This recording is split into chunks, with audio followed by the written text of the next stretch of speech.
This is one of those cases where in the end you will be astounded. I will tell you everything soon, but first, for those who don't know me, my name is Bruno Villas and I share real criminal cases here on the internet.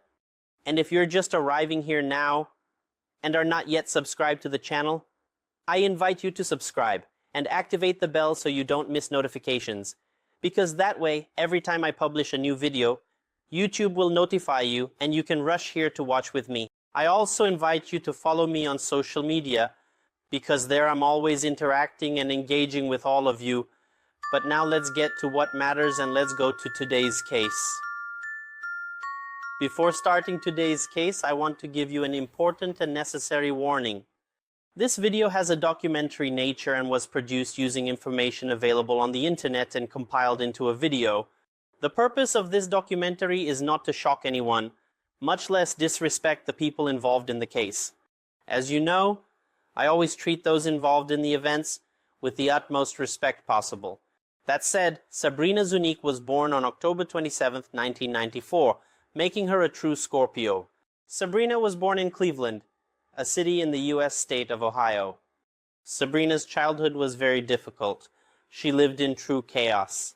Her father was diagnosed with schizophrenia and was often very aggressive towards Sabrina, and her mother. To endure her husband's abuse, Sabrina's mother ended up becoming a user of various types of narcotics. She would even party with prescription drugs. Because of this, she ended up being arrested several times. And in fact, Sabrina's custody was shared, because while her mother was in jail, she stayed with her father. But as soon as her mother was released, the young girl's father would end up being arrested, and the girl would be in her mother's care. I think you get the idea, right? Sabrina's parents basically took turns in the prison system. When one was in jail, the other was free, and vice versa. At 4 years old, Sabrina was diagnosed with ADHD. A little later, she was also diagnosed with depression and borderline personality disorder. Many attribute Sabrina's disorders to the chaotic environment in which she was raised. On the other hand, others say that these problems were inherent in the young girl, and that she would have developed the disorders even if she had been raised in a healthy home. What do you guys think, huh? Anyway, I think the most normal figure Sabrina had contact with during her childhood was her grandmother, who tried her best to provide the affection and attention her granddaughter needed to grow up and become a good young woman. But that didn't stop Sabrina from following the dark side of life. She was always getting into trouble, and it was not uncommon for her grandmother to have to go to the school to resolve some issue her granddaughter had caused. Before the age of 14, following the terrible example of her parents, the young girl was already involved with drugs. And it was during this time that she was sent to an institution called Emma Kelly, which is a kind of clinic that rehabilitates young people and refers them for adoption. So, as harsh as it may seem, during Sabrina's adolescence, she ended up moving from home to home and seemed to be a lost cause in the adoption institution, because all the families that adopted the young girl, Ikanti, ended up returning her to the orphanage. In July 2011, when Sabrina was 16 years old, it seemed that her luck had changed, because it was at this time that she was adopted by the couple, Kevin and Lisa Knoefel. Kevin was born on June 16, 1970. Kevin and Lisa got married in the year 2006. Lisa already had a daughter from a previous relationship named Megan, and a few years after the marriage, the couple had a daughter whom they named Haley. Lisa folks worked as a social worker and was passionate about children. Kevin, on the other hand, worked as a truck driver. The whole family lived around Cleveland and was a quite normal and happy family. Due to Lisa's work, she often became sensitive to various children who ended up going to municipal orphanages, and because of this, she would help raise these children until they were adopted. However, with Sabrina, it was different, because she was already a teenager, and Lisa was moved by the girl's story, and decided, together with her husband Kevin, to proceed with the permanent adoption of the young girl. In the beginning, everything was wonderful. Sabrina seemed to be adapting quickly to the routine of her new family, and showed great gratitude for being adopted by them. She was also getting along very well with her adoptive sisters and loved spending hours playing with them. For a good while, harmony reigned in this family, and this directly reflected in Sabrina's behavior and her studies, as the young girl was now at the top of her class. She got the best grades, and her behavior was exemplary. But as time went by, things started to get strange between Lisa and Sabrina. The teenager began to say that she felt a difference in the way her mother treated her biological children compared to her, who was adopted. She started to feel jealous of her sisters, and this caused her to distance herself from her mother. On the contrary, Sabrina began to get much closer to Kevin. She said that he indeed did not make a distinction between his biological daughter, his stepdaughter, and his adopted daughter. So Sabrina saw in him a place of comfort and affection that she couldn't see in Lisa. Every time she argued with her adoptive mother, it was into Kevin's arms that Sabrina would run. And this started to bother people close to the family, and even Lisa, because everyone thought that the two were getting too close. To give you an idea, there was an incident where Sabrina said she was afraid to sleep alone after watching a movie. It was a horror movie, and she asked Kevin, her adoptive father, to sleep with her because she would feel safer. I need to remind you that at this point, Sabrina was already 16 years old, right? So it was kind of a strange situation, you understand, right? There was another incident that to me is one of the most bizarre and is a big red flag. I'll tell you about it, and let me know what you think. Once, folks, Sabrina ended up getting involved in a fight at school, and Kevin, the young girl's adoptive father, had to go with her to the school social worker to resolve the situation. When they were in the social worker's office, Kevin sat in the chair, and when Sabrina went to pull the other chair to sit down, he said to her, "No, you don't need to sit in the other chair. Come here, sit on Daddy's lap." And believe it or not, so Sabrina went and sat on Kevin's lap, right in front of the social worker. Once again, let's remember that we're talking about a 16-year-old teenager. So to me, this is bizarre. Clearly a sign that something strange was happening between the two. Well, at this point, as it becomes evident, the two were having a romantic relationship. And in fact, this relationship began in the middle of 2012, less than a year after Sabrina was adopted by the couple. In other words, Sabrina was taking on the role of her own adoptive father's lover. If that's not bizarre, I don't know what is. But you might be wondering how this started, and I will explain it to you. Kevin would come home from work and say that his legs were sore. After all, he worked as a truck driver. He then asked Sabrina to massage his legs. The massages started at the calves, then moved up to the knees, then to the thighs, and as you can imagine, the massage kept going up until it reached their right. From that point on, it was all downhill, and in no time the two were already having sexual relations. While the relationship between Kevin and Sabrina was getting closer, the relationship between Kevin and Lisa was falling apart.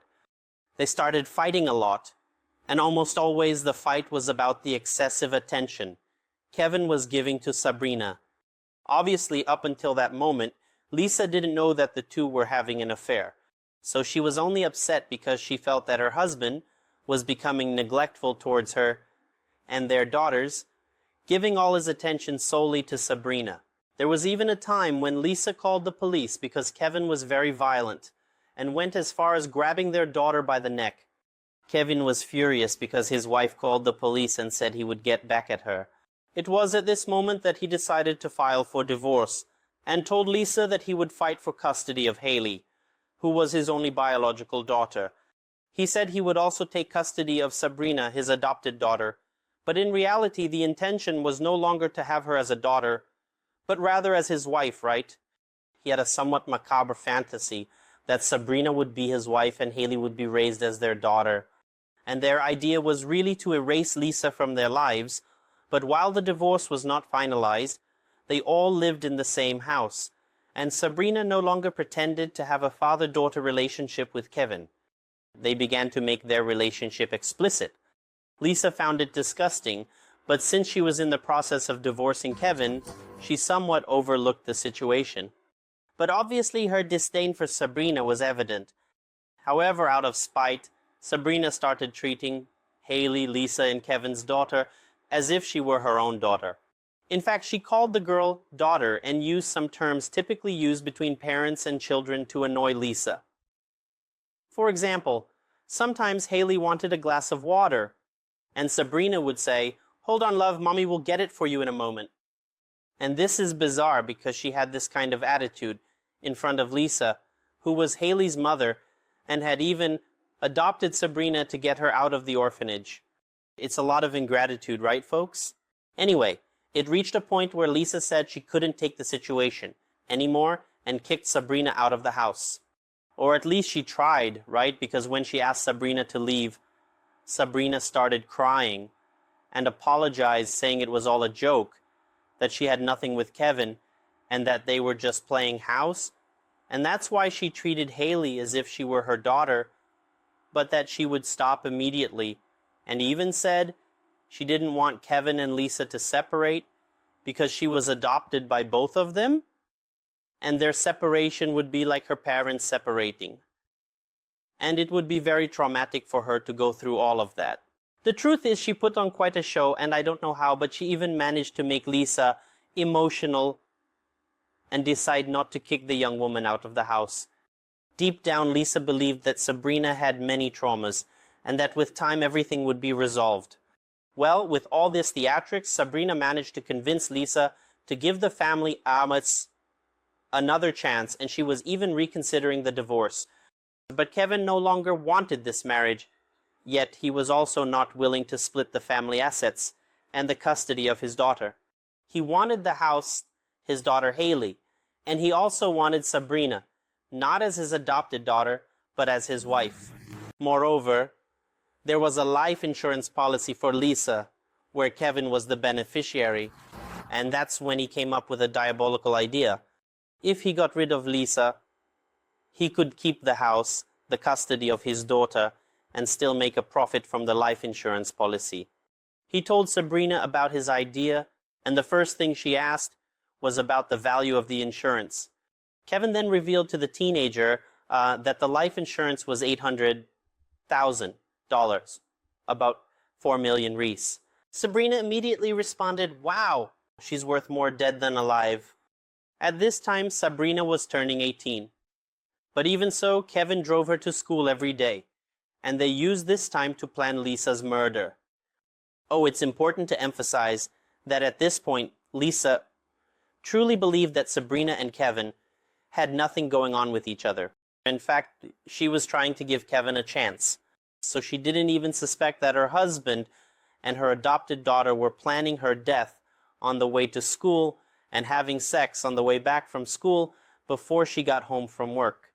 Well, Kevin came to the conclusion that Sabrina would have to do the job, as it would be much easier for her to get away with it than him. He told Sabrina about his plan, but she didn't like the idea at all, and that's when Kevin realized he would have to convince the young woman to do all the dirty work. On the morning of November 15th, 2012, by this time Sabrina had already turned 18, Kevin was taking the young woman to school. Then he stopped halfway and started to cry. He told Sabrina that he and Lisa had had an argument the night before, and that he felt like taking his own life. Sabrina was desperate. She realized that she was truly in love with Kevin and couldn't imagine anything bad happening to him. She could never live without Kevin, so she decided she would take Lisa's life to save the life of her great love. Oh, how cute, right, folks? Look at what a beautiful proof of love. For God's sake, I don't even know how to express to you my outrage at all this. Well, as soon as Sabrina told Kevin that she would take Lisa's life, the tears on his face were replaced by a wide smile, and he said he wouldn't take her to school that day because they needed to, celebrate. Then the two went to a motel. Once there, they had intimate relations for hours, while Kevin told Sabrina how she would take Lisa's life. Kevin said that Sabrina should make it look like a robbery gone wrong, so she was supposed to go to the couple's room during the night, cover Lisa's face, and stab her in the chest. He said that to ensure it would work, Sabrina should twist the knife after stabbing it into the victim's chest to cause as much damage as possible and make Lisa's potential recovery difficult. The plan was for all this to happen on a day when Kevin was traveling. Because you remember, right? He was a truck driver, so it wouldn't be unusual for him to be traveling at night. He also said that Sabrina should mess up the house a lot and take the most valuable items to make the fake robbery more believable. Sabrina asked Kevin what she should do if she were discovered. He replied that she would be fine, that it would be very easy to use her history of mental problems to plead insanity. He further reassured her, saying that he had already thought of everything, and that soon the two of them could be together. In the early hours of November 15th to 16th, Sabrina put the plan into action. Then, around 1:30 in the morning, she put on a ski mask and went to the kitchen. She grabbed a knife and headed to Lisa's room. As soon as she delivered the first blow, Lisa woke up and began to scream and fight for her life. These screams woke up the woman's eldest daughter, who ran to her room and was confronted with the horrific scene of Sabrina attacking her mother. Megan was only 13 years old. She knew she wouldn't have the strength to defend her mother, so she ran, grabbed the phone, and called the police. The police arrived very quickly at the scene, and they even managed to capture Sabrina, who still had a knife in her hand. But unfortunately, it was too late for Lisa, and her death was declared right there at the scene. The post-mortem examinations confirmed that Lisa had died as a result of 178 stab wounds. And seriously, when I see these things, I keep asking myself how it's possible for someone to inflict so many stab wounds in such a short period of time on a person. It's just unimaginable to me. The attack was really very, very, very frenzied. An important piece of information is that most of the wounds showed that the knife had been twisted in place, exactly as Kevin had instructed. And Sabrina did it with such force that the knife was even bent. Sabrina was arrested on the spot, and when the police began to investigate the crime scene, they found Haley, Lisa's youngest daughter, who was 3 years old at the time, inside the bedroom closet. In other words, she was nearby and had witnessed the entire attack. Kevin was immediately informed by the police about his wife's murder, and he rushed home immediately. Upon arriving there, the officers who received him later said that Kevin's behavior was quite unusual. Instead of showing sadness, anger, or osaus, or any feeling of mourning, after all, his wife had just been attacked and killed by his adopted daughter, he seemed to be curious. He wanted to know about the crime scene and about how it happened. He kept looking around in all directions as if he were searching for something, and asked if Sabrina had already given her statement by that time, and this behavior raised a red flag for the investigators. Now, regarding Sabrina's statement, she hadn't said a single word yet, and was completely in shock. I think even she couldn't believe what she had just done. On the morning following the murder, that is, on November 16th, Kevin called the insurance company and reported his wife's death, requesting the deposit of the amount stated in the policy into his checking account. He didn't even wait for the dust to settle and already bought a new house and a new car. He also started taking expensive trips and spending as if there were no tomorrow. Of course, this behavior also raised a red flag for the police officers investigating the case, right? But I think Kevin's biggest mistake in this case was leaving Sabrina behind. And I say this because he could have manipulated her if he had visited her and given her attention. But instead, he never went to see her, and this created a genuine hatred within the girl, as she realized she had been used by Kevin and that he didn't care about her.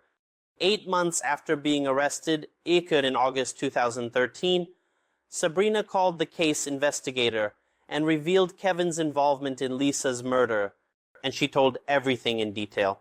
After Sabrina's testimony, the police arrested Kevin preventively. In June 2014, the case went to trial. Sabrina pleaded guilty, and would later go through a sentencing hearing. Kevin, on the other hand, pleaded not guilty to all charges. Kevin's defense claimed that Sabrina had serious mental disorders, and therefore she could not distinguish her fantasies from reality. They said that the young woman became obsessed with her adoptive father, but that they never had any kind of relationship. The defense further stated that the reason Sabrina took Lisa's life was because she believed that with Lisa out of the way, she would have a chance with her adoptive father. They also said that their client loved his wife and was suffering greatly from everything that had happened. In contrast, the prosecution gathered testimony from several family members and friends of the couple, who claimed to have noticed the relationship between Kevin and Sabrina. And there was also the phone record of the two from the last 2 weeks, which proved that they had spoken on the phone about 1,491 times. And let's agree that all these calls in 2 weeks is a lot, right? On the day of the murder, from 7 in the evening until about 1 in the morning, Kevin and Sabrina exchanged 78 text messages, which is also a lot, don't you think? Unfortunately, the content of these messages could not be recovered, but it is believed that it was a conversation related to Lisa's murder, especially because the timing was right before the attack, right? Besides all that, he had a motive. The insurance policy in his name, which, as I told you, he cashed in the day after his wife's death and went around flaunting the money he had received. Sabrina also gave her testimony against Kevin, and she recounted all the sordid details of the couple's relationship, even mentioning a birthmark he had in his genital area, something she could only know if their relationship was indeed true. After hearing all this, the jury deliberated for about 9 hours and returned with a guilty verdict on charges of sexual assault against a minor, 3 counts of complicity in a murder, and 2 counts of conspiracy to kill someone. For all this, Kevin Knoefel was sentenced to life imprisonment, with a minimum of 30 years before being eligible for parole. Sabrina, as I mentioned, had pleaded guilty and was therefore sentenced to life imprisonment, also with a minimum of 30 years before being eligible for parole. 7 years after everything happened, Sabrina gave an interview from inside the prison and said that she feels very remorseful that at the time of the events, she was young and in love with the man who ruined her life. Well, let's be honest, right? Even if her remorse is genuine, it doesn't change the fact that she took someone's life, right, folks? But I want to know from you, what do you think? Do you think Sabrina would have done what she did if it weren't for Kevin's influence and manipulation? And I ask this question because it was later revealed that Kevin told a cellmate that regardless of him suggesting that Sabrina take Lisa's life, he couldn't be blamed because he wasn't there. He wasn't the one who delivered the knife blows, and therefore he was innocent. I believe that regardless of what he thinks, he was part of it from start to finish. So he is as guilty for Lisa's death as Sabrina is. Anyway, leave your opinion here in the comments. And if you've stayed with me until now, don't forget to leave your like, which really helps in promoting the channel. I'll stop here. A kiss to all of you, and see you in the next video.